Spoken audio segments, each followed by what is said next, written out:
Hey guys, today I'm going to talk a little bit about this Vacmaster 5 horsepower vacuum cleaner that I bought on Amazon, and I used it to replace my Metrovac, which was probably 3 times or 2 times the price. And I'm going to tell you why I choose this one over the other one coming right up. Now this vacuum is got a thicker hose than the Metrovac that we're replacing it with. It does expand pretty well.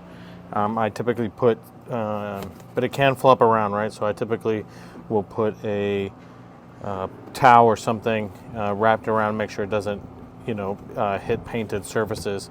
But it has a bigger hose, and it does have 5 horsepower instead of 4 horsepower. So, it's not exactly an apples to apples comparison. So the first thing I want to mention is, at Harker Heights ceramic codes, I don't do a ton of regular detailing, and by regular detailing I mean like cleaning interiors and exteriors. We do it, it's just not our primary service that we offer. We do mostly PPF and ceramic coatings and paint correction, and we fit detailing in when we have time.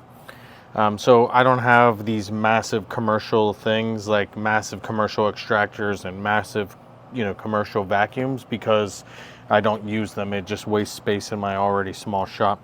So the one thing I really like about this Vacmaster is it has this wireless connection point here, and so I can turn this on and off from the vacuum itself.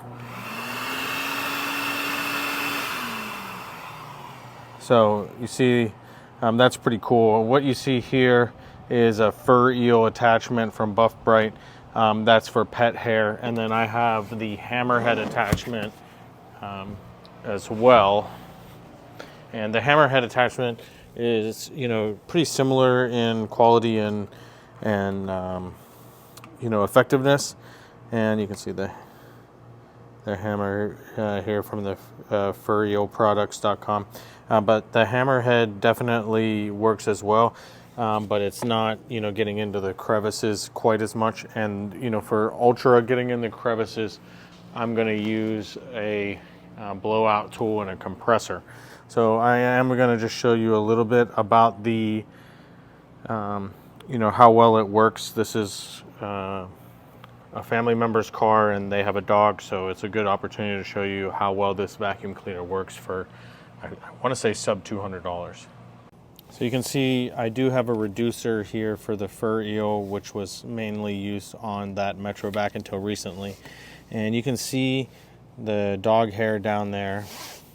And I'll try to do my best here to give a little demonstration while also holding the phone.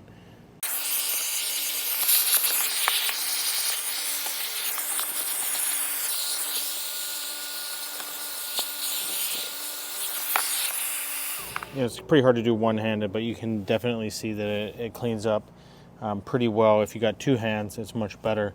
And I think one complaint that people will have, if I had to guess about this, is that this this elbow piece here, which is pretty integral, I believe, to the whole system, is so long. And you may be able to trim that down a little bit. I'm not 100% sure. I'd like to get out the little hacksaw and stuff. This makes it extra long because this is a longer device, but so I could see where this might annoy somebody, but so far I've used it and I've been able to get most of what I want to do without worrying too much. Now the key to any successful and efficient operation is going to be a blowgun. The most popular is the Tornador. This one's held up for me pretty decently. In the past, I've had issues with these pins up here and the trigger completely falling off. So I did have a stint where I used generic off-brand ones. The other one's an off-brand one. But I found that they have pros and cons of each. What I tend to do is I tend to vacuum first, blow out, and then vacuum again. That seems to be the most efficient for me.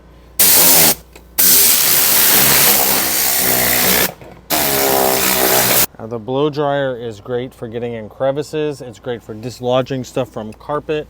It's great for getting in these vents. Now, Tornador also makes an attachment called the Velocity Vac, which essentially combines this into this, but you can't run, so essentially what happens is you've got this attachment and you have a vacuum cleaner running at all times, and it's sort of attached into the top, and so as stuff gets blown from here, it gets sucked into the vacuum. It's useful, but if you have a lot of pet hair and you have a specific pet hair attachment, it's not going to be super helpful there. So the main thing, I talked about what I like about the other vacuum, and I'm going to tell you the main reason I switched. The Metrovac is pretty small, but we've relegated it to the inside of our house now just for some cat area cleanup. But you see, this is the canister, and you pull this canister off, and that's where the bag is or whatever. It's much smaller. But you see these little rivets, pins, whatever you want to call them. Sorry, I can't think of what I'm talking about right now. But anyways, so what happens is this latch comes up onto that, right? And then you tighten it, right? But I've had 2 of these, and they break off really easy.